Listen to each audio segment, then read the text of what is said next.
আসসালামু আলাইকুম ওয়া রাহমাতুল্লাহ।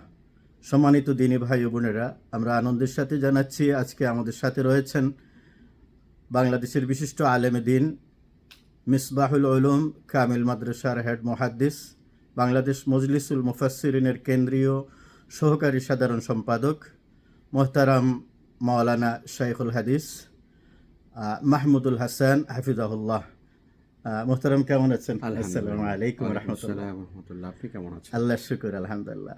আমরা আজকে মোহতারামের কাছ থেকে জানব রাসূলুল্লাহ সাল্লাল্লাহু আলাইহি ওয়াসাল্লামের দাওয়াতি জীবন সম্পর্কে এবং রাসূল সাল্লাল্লাহু আলাইহি ওয়াসাল্লামের দাওয়াতি জীবন এবং আমাদের করণীয়। সম্মানিত ভাই বোনেরা, মুসলিম উম্মাহ অফ নর্থ আমেরিকার দাওয়াতি পক্ষ চলছে এখন, এবং সারা আমেরিকায় মুসলিম উম্মাহ অফ নর্থ আমেরিকার ভাইয়েরা দাওয়াতি কাজ চালিয়ে যাচ্ছেন। আল্লাহ তাআলা আমাদেরকে এই কাজে বারাকা দান করুন এবং যথাযথভাবে আমাদেরকে এই দায়িত্ব পালন করার তৌফিক দান করুন, আমিন। এখন মোহতারামের কাছ থেকে আমরা এই বিষয়ের উপরে আলোচনা শুনবো ইনশাআল্লাহ। জি মোহতারাম।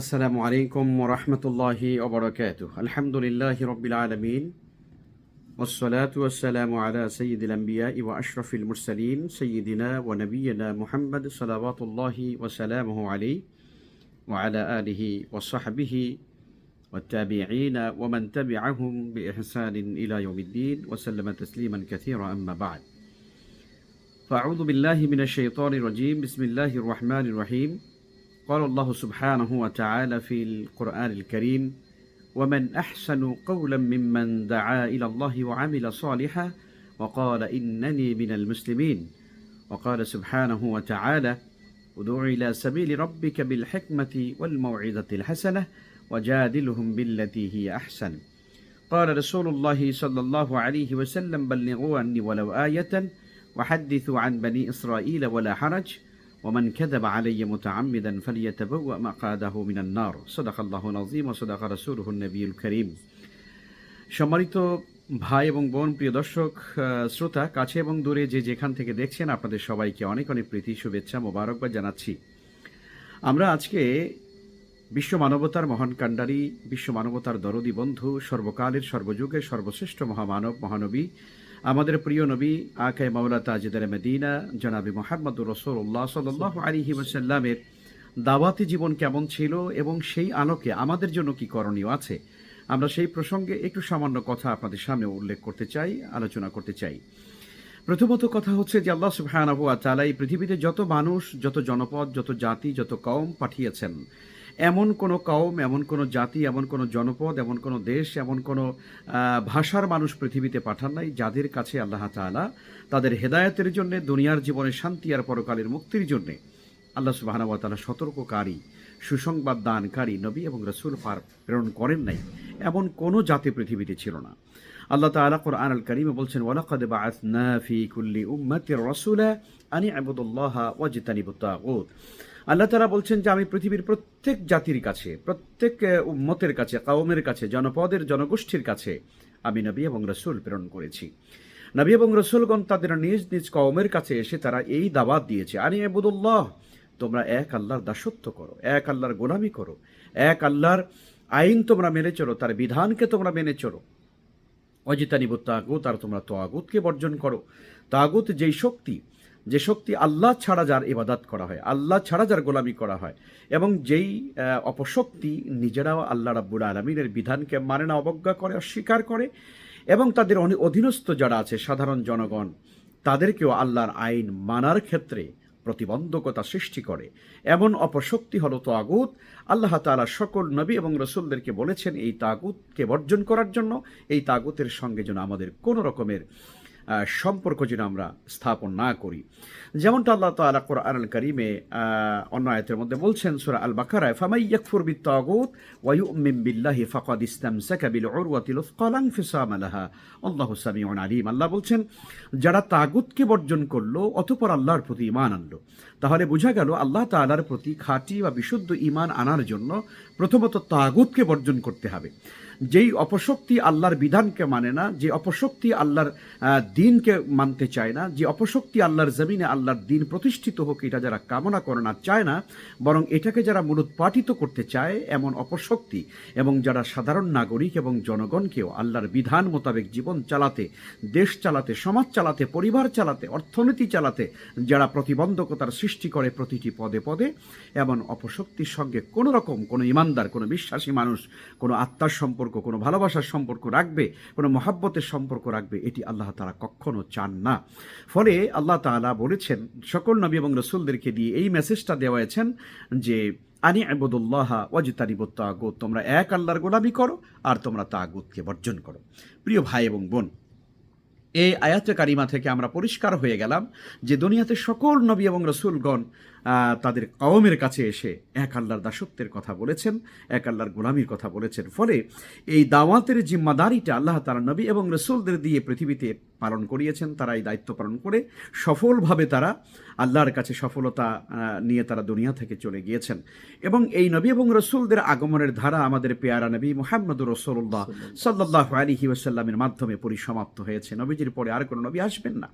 নবীজি সাল্লাল্লাহু আলাইহি ওয়াসাল্লাম সর্বশেষ নবী। এটি আমাদের ঈমান এবং বিশ্বাসের জায়গা থেকে আমাদেরকে স্বীকার করতে হবে। নবীজিকে আমরা ভালোবাসি, কিন্তু নবীর খাতমে নবুয়তকে যারা আমরা স্বীকার করি এবং এ ব্যাপারে সন্দেহ পোষণ করি, তাদের বিন্দুমাত্র ঈমান থাকবার কোনো সুযোগ নেই। আল্লাহ তাআলা কোরআন আল কারিমে পরিষ্কার করে দিয়েছেন, মা কানা মুহাম্মাদুন আবা আহাদিম মির রিজালিকুম ওয়ালাকিন রাসূলুল্লাহি ওয়া খাতামান নবিয়্যিন। এই আয়াতে কারিমার মধ্য দিয়ে আল্লাহ তাআলা পরিষ্কার করে দিয়েছেন মুহাম্মদুর রাসূলুল্লাহ সাল্লাল্লাহু আলাইহি ওয়াসাল্লাম তিনি হলেন খাতামুন নবিয়্যিন, তিনি সর্বশেষ নবী এবং তারপরে আর কোনো নবী আসবেন না। নবীজি সাল্লাল্লাহু আলাইহি ওয়াসাল্লাম বিষয়টিকে পরিষ্কার করে গিয়েছেন। নবীজি বলেছেন, সাতারাউনা মিন বা'দি কাযাবুনা সালাসুন, তোমরা আমার পরে 30 জন মিথ্যা নবুয়ত দাবিকারী ভণ্ড নবী তোমরা দেখতে পাবে, যুগে যুগে আসবে এরা। কুল্লুহুম আন্নাহুম ইয়াজউমু নবিয়্যুল্লাহ, ওরা প্রত্যেকে দাবি করবে ওরা আল্লাহর নবী। ওয়া আনা খাতামুন নবিয়্যিন লা নাবিয়্যা বা'দি, অথচ প্রকৃত কথা হলো আমি হলাম সর্বশেষ নবী, আমার পরে আর কোন নবী আসবেন না। প্রিয় ভাই এবং বোন, নবীজি সাল্লাল্লাহু আলাইহি ওয়াসাল্লামের সেই বিখ্যাত বক্তব্য আমরা সবাই জানি। রাসূল সাল্লাল্লাহু আলাইহি ওয়াসাল্লাম বলেছেন, লাউ কানা বা'দি নাবিয়্যা লাকানা ওমর, আমার পরে যদি কেউ নবী হতোই তাহলে আমার পরে নবী ওমর হতো। যেহেতু ওমর নবী হয় নাই, সুতরাং আমার পরে আর কোনো নবী এবং রাসূল আসবেন না, কিয়ামত পর্যন্ত আসবেন না। প্রিয় দর্শক, তাহলে প্রশ্ন থেকে যায়, নবুয়ত এবং রিসালাতের এই জিম্মাদারি তো রাসূল সাল্লাল্লাহু আলাইহি ওয়াসাল্লাম রেখে গিয়েছেন, তাহলে এই জিম্মাদারি কারা পালন করবে? এই জিম্মাদারি কাদের উপরে এসেছে? নবীজি সাল্লাল্লাহু আলাইহি ওয়াসাল্লাম 10ম হিজরিতে বিদায় হজের ময়দানে জাবালে রহমতের পাদদেশে দাঁড়িয়ে তিনি লক্ষাধিক মানুষের সামনে তিনি বলেছিলেন, বাল্লিগু আন্নি ওয়ালাউ আয়াতান। নবীজি বলেছিলেন, ফালইউবাল্লিগু শাহিদুল গায়বা, আজকে তোমরা যারা উপস্থিত আছো তোমরা অনুপস্থিতদের কাছে আমার দাওয়াত পৌঁছে দেবে। নবীজি বলেছেন, বাল্লিগু আন্নি ওয়ালাউ আয়াতান, তোমরা আমার পক্ষ থেকে একটি কথা, একটি বাণী, একটি হাদিস হলেও তোমরা অন্য মানুষের কাছে পৌঁছে দেবে। প্রিয় ভাই এবং বোন, সেই জন্যে নবীজি সাল্লাল্লাহু আলাইহি ওয়াসাল্লাম দুনিয়া থেকে চলে গেছেন, কিন্তু এই দ্বীনের দাওয়াতের জিম্মাদারি তিনি আমাদের উপরে রেখে গিয়েছেন, যাতে করে আমরা যারা দ্বীনের বুঝ পেয়েছি, আল্লাহ তাওহীদের পরিচয় পেয়েছি, যারা তাওহীদের পরিচয় পায়নি, যারা আল্লাহকে চেনে না, যারা আখিরাত বুঝে না, যারা কোরআন সম্পর্কে কোনো জ্ঞান রাখে না, নবী রাসূল তারা মানে না, বিশ্বাস করে না, বুঝে না, এমন মানুষদের কাছে আল্লাহর পরিচয় নিয়ে যাওয়া, নবুয়তের পরিচয় নিয়ে যাওয়া, রিসালাতের পরিচয় নিয়ে যাওয়া, আখিরাতের সেই রোজ মাহশারে আমাদের প্রত্যেককে আমাদের দুনিয়ার সকল কর্মকাণ্ডের হিসাব দিতে হবে। এই মেসেজ, এই দাওয়াত অন্য মানুষের কাছে পৌঁছে দেওয়ার জিম্মাদারি এবং দায়িত্ব আল্লাহ তাআলা আমাদের কাছে দিয়েছেন। এবং সে কারণে আল্লাহ রাব্বুল আলামিন কোরআনে কারিমে কি সুন্দর করে বলেছেন। আল্লাহ বলেছেন, ওয়ামান আহসানু কাওলাম মিম্মান দাআ ইলাল্লাহি ওয়া আমিলা সালিহা ওয়া ক্বালা ইন্নানি মিনাল মুসলিমিন। তার কথার চাইতে আর কার কথা উত্তম হতে পারে যে মানুষদেরকে আল্লাহর দিকে আহ্বান করে এবং নিজেও নেক আমল করে এবং সে বলে আমি একজন মুসলিম, আমি একজন আত্মসমর্পণকারী বান্দা। আল্লাহ বলেন যে এই ব্যক্তির কথার চাইতে আর কার কথা উত্তম হতে পারে? প্রিয় ভাই এবং বোন, আল্লাহ রাব্বুল আলামিন তার নবীকে পর্যন্ত তিনি দ্বীনের দাওয়াতের জিম্মাদারি ব্যাপারে কঠোরভাবে তিনি বলেছেন, ইয়া আইয়ুহার রাসূল বাল্লিগ মা উনজিলা ইলাইকা মির রাব্বিক। নবী, হ্যাঁ, আপনার প্রতি আল্লাহর পক্ষ থেকে যে বাণী এসেছে যে আসমানি কালাম এসেছে, যে তাওহীদের দাওয়াত আপনার কাছে এসেছে, যে নবুয়ত রিসালাত আখিরাতের পায়গাম আপনার কাছে এসেছে। ইয়া আইয়ুহার রাসূল, হে আমার সম্মানিত রাসূল, বাল্লিগ মা উনজিলা ইলাইকা মির রাব্বিক, আপনি এই দাওয়াত মানুষের কাছে পৌঁছাতে থাকুন, এই দিনের দাওয়াত মানুষদেরকে দিতেই থাকুন। ওয়া ইল্লাম তাফআল ফামা বাল্লাগতা রিসালাতা, যদি আপনি এই দিনের দাওয়াত না দেন তাহলে আপনি রিসালাতের দায়িত্ব পালন করলেন না।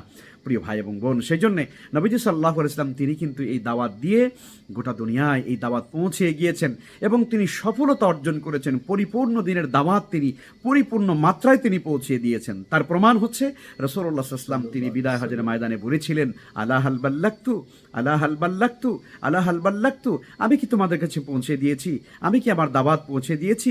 তখন উপস্থিত জনমণ্ডলী লক্ষাধিক মানুষেরা তখন বলেছিল, সাহাবায়ে কেরাম বলেছিল, ক্বালু বালা ইয়া রাসূলুল্লাহ, অবশ্যই আপনি আপনার দাওয়াত পৌঁছে দিয়েছেন। তখনই আল্লাহ রাব্বুল আলামিন সেই জাবালে রহমতে 9 জিলহজ আরাফার ময়দানে বাদে আসর আল্লাহ তাআলা এই ঐতিহাসিক আয়াতে কারিমা নাজিল করেছেন, আল ইয়াউমা আকমালতু লাকুম দীনাকুম ওয়া আতমামতু আলাইকুম নি'মাতি ওয়া রাদিতু লাকুমুল ইসলাম দীনা। আজকের এই দিনে তোমাদের জন্য আমার দিনকে পরিপূর্ণ করে দিলাম, আমার পক্ষ থেকে সমস্ত নিয়ামতকে তোমাদের জন্য পরিপূর্ণ করে দিলাম এবং ইসলামকে কেবলমাত্র তোমাদের দিন বা জীবন ব্যবস্থা হিসেবে মনোনীত করে দিলাম। আল্লাহ রাব্বুল আলামিন এই আয়াতে কারিমার নাজিলের মধ্য দিয়ে তিনি প্রমাণ করে দিয়েছেন আল্লাহর হাবিব সাল্লাল্লাহু আলাইহি ওয়াসাল্লাম নবুয়ত এবং রিসালাতের দায়িত্ব তিনি পরিপূর্ণভাবে সফলভাবে তিনি আমাদের কাছে পৌঁছে দিয়েছেন। এখন নবীজি আর নাই, কিন্তু আমরা কি এই দিনের দাওয়াত কি এভাবেই বদ্ধ থাকবে? না, রাসূলুল্লাহ সাল্লাল্লাহু আলাইহি ওয়াসাল্লামের পরবর্তী এই দাওয়াত উম্মতে মুহাম্মাদি সাল্লাল্লাহু আলাইহি ওয়াসাল্লাম পালন করবেন, সেই দায়িত্ব আল্লাহ তাআলা আমাদেরকে দিয়েছেন। কাজেই আল্লাহ তাআলা আমাদেরকে বলেছেন, উদু ইলা সাবিলি রাব্বিক, তোমরা তোমাদের রবের পথের দিকে মানুষদেরকে আহ্বান করো।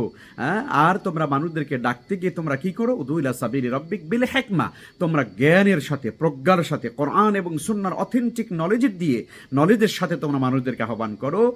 আর ওয়াল মাউইযাতিল হাসানা, আর তোমরা উত্তম উপদেশ দিয়ে, ভালো পরামর্শ দিয়ে, ভালো কথার মাধ্যমে মানুষদেরকে দিনের দিকে আহ্বান করো। ওয়াজাদিলহুম বিল্লাতি হিয়া আহসান, আর যদি কারো সঙ্গে তর্ক করতে হয় একান্ত, তাহলে তোমরা তর্ক এড়িয়ে চলবে। ওয়ারিদানিল জাহিলিন, মূর্খদেরকে এড়িয়ে চলবে, আল্লাহ অন্য আয়াতে বলছেন। কিন্তু তর্ক যদি কখনো করতেই হয়, ওয়াজাদিলহুম বিল্লাতি হিয়া আহসান, তাহলে উত্তম পদ্ধতিতে, যুক্তির সঙ্গে, নিষ্ঠার সঙ্গে, দলিল ভিত্তিক তাদের সঙ্গে কথা তোমরা বলবে। সম্মানিত ভাই এবং বোন, আসেন না আমরা আজকে যারা আমরা পৃথিবীতে আছি উম্মতে মুহাম্মাদি সাল্লাল্লাহু আলাইহি ওয়াসাল্লাম হিসাবে, আল্লাহর বান্দা হিসাবে, আমরা কিন্তু এই দ্বীনের জিম্মাদারি এবং দায়িত্ব থেকে নিজেরা কখনো আমরা গাফিল হতে পারি না। আমরা এই দায়িত্ব থেকে নিজেদেরকে মুক্ত মনে করতে পারি না। আমাদেরকে দায়িত্ব পালন করতেই হবে। এই দায়িত্ব আমাদের উপরে এসেছে। আল্লাহ তাআলা, আল্লাহ রাসূল বলেছেন, আল উলামা ওয়ারাসাতুল আম্বিয়া, আলেমগণ হলো নবীদের ওয়ারিস। ইন্নাল উলামা ইন্নাল আম্বিয়া লাম ইয়ারিসু দিনারা ওয়ালা দিরহামা, নবী রাসূলগণ টাকা পয়সা রেখে যান না, বরং তারা ইলম রেখে যান। সুতরাং এই ইলমের আলোকে যারা দাওয়াতের কাজ করবে, আল্লাহ তাআলা দুনিয়াতে এবং পরকালে তাদেরকে সত্যিকারই নিয়ামত দান করবেন, জান্নাতে তাদেরকে প্রবেশ করাবেন। সুতরাং আমরা যারা আজকে আছি, আমাদেরকে দাওয়াতের কাজ করতে হবে। প্রত্যেক পরিবারে আমরা যারা বাবা মা আছি, আমরা যারা অভিভাবক আছি, আমাদেরকে দাওয়াতের কাজ করতে হবে। প্রত্যেক ভাই বোনকে আমি অনুরোধ করবো, আপনাদেরকে দাওয়াতের কাজ করতে হবে।